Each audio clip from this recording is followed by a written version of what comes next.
боловсролыг 1990 он Монгол улсад банкны тогтолцоо өсөж хөгжсөний 95 жилийн оюун байрыг тохиолдуулан Монгол банкны хувь салбар бусад банкнуудтайгаа хамтран салбарын үйл ажиллагааг иргэдэд зурчлан таниулах, иргэд олон нийтийн санхүүгийн суурь мэдлэгийг дэвшлүүлэх зорилгоор банкны хөгжил 95 жил аяныг 5 сарын хугацаанд явуулж тусгай хөтөлбөрийн дагуу үе шатаагаар олон ажлыг зохион байгуулж байна.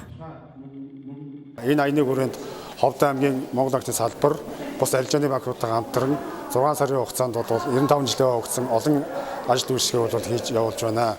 Үүний нэг нь бол санхүүгийн хэрэглэгчтэй санхүүгийн суур мэдлэг олгох, санхүүгийн хэрэглэгчийн суур мэдлэгийг дээшлүүлэх, санхүүгийн хэрэглэгчтэй эрх ашигыг хамгаалахт бол гол үйл ажиллагаа чиглүүлэн ажиллаж байна. Энэ аяны хүрээнд өнөөдөр Ховд аймагт үйл ажиллагаа явуулдаг арилжааны банкуд Монгол банкны салбар хамтран нийт хэрэглэгч харилцагчдынхаа дунд эзэн засгийн нээлттэй форум ярилцлага зохион байгуулан ажиллаж байна. Өнгөрсөн хугацаанд оюутан залуусыг хамруулан сургалт танин мэдгүй анхаа тэмцээн зохион байгуулсан бол өнөөдөр бизнес эрхлэгч аж ахуйн нэгжүүдийн дарга захирлуудыг оролцуулсан хэлцүүлэг зохион байгууллаа.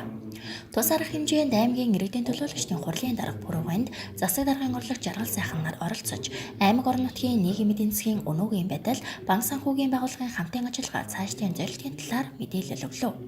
Банкны тогтолцоо өсөж хөгжсөний 95 жилийн оюун байрын хүрээнд нээлттэй хаалганы өдөр спортын тэмцээн уралдаан зохион байгуулах юм. Аяны хүрээнд зохион байгуулсан ажлын үр дүнг 6 дугаар сарын 2-ны өдөр тохиох банкны ажилтны өдрөөр тооцсон ажиллахаар төлөвлөжээ.